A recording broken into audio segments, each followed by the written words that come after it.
seeking your immediate input on a slide deck that he'll be presenting next week. The second request is from a coworker who gave you insightful comments on a major presentation last week. The coworker is a gifted speaker and has asked for your assistance in fine-tuning some of the language on his slides for a presentation tomorrow. The third request is from a junior colleague who is nervous about giving his first presentation at the company this afternoon and is hoping for your feedback. Who would you most likely help? My boss's boss, my coworker, or my junior colleague? Junior colleague. Yeah.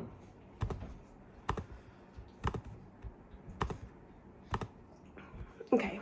A colleague leaves your company and starts a software business that is doing quite well. In search of advice for expanding the business, he asks you if you can introduce him to the CEO of a successful technology company who happens to be your neighbor growing up.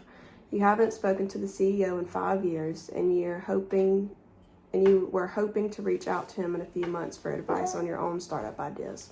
What would you do? Tell him I'll make the introduction, and then ask him for help with my startup, or tell him I don't feel comfortable making the introduction since I'm no longer in touch with the CEO. The first one.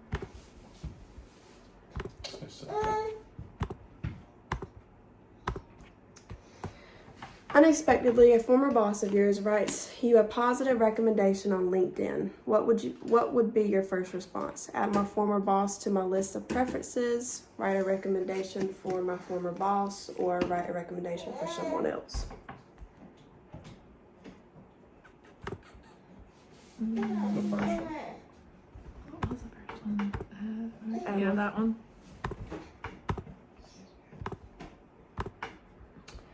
Alright.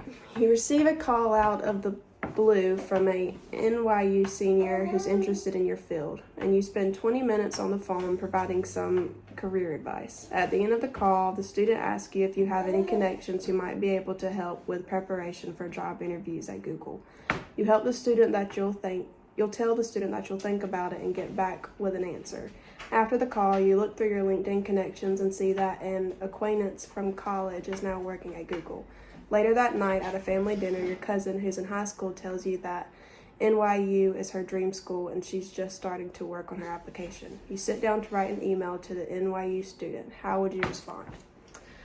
Ask the NYU student to help my cousin, but don't make the introduction to my Google contact. I've already given 20 minutes of my life. Ask the NYU student to help my cousin and offer to make the introduction to my Google contact. I'll follow through if the student helps my cousin.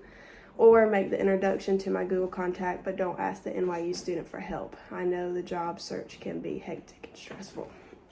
Third one. Yeah. First one's harsh.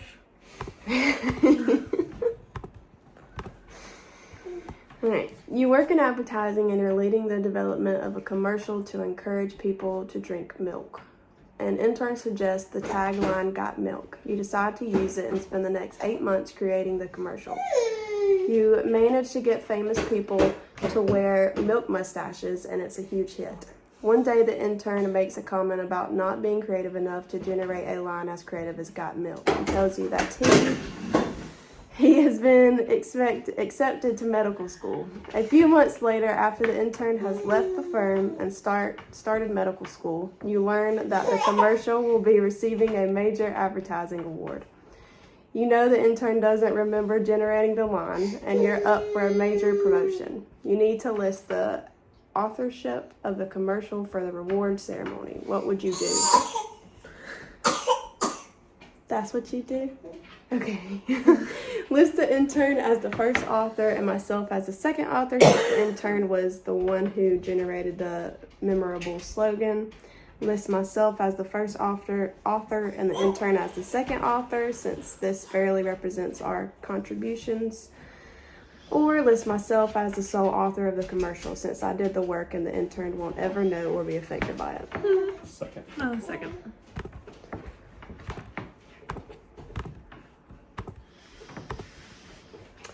In January, offer a job to a very impressive candidate with a start date of June. You ask the candidate to make a decision by March with an early signing bonus of $5,000. In February, the candidate calls you and asks for an extension until April, expressing a desire to finish interviewing with other companies to make an informed decision.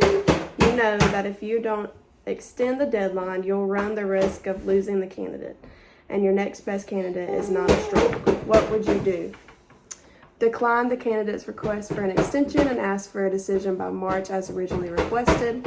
Grant the candidate's request for an extension until April and extend the signing bonus as well, or grant the candidate's request for an extension until April, but explain that the signing bonus will expire in March. The third one. Yeah, on third.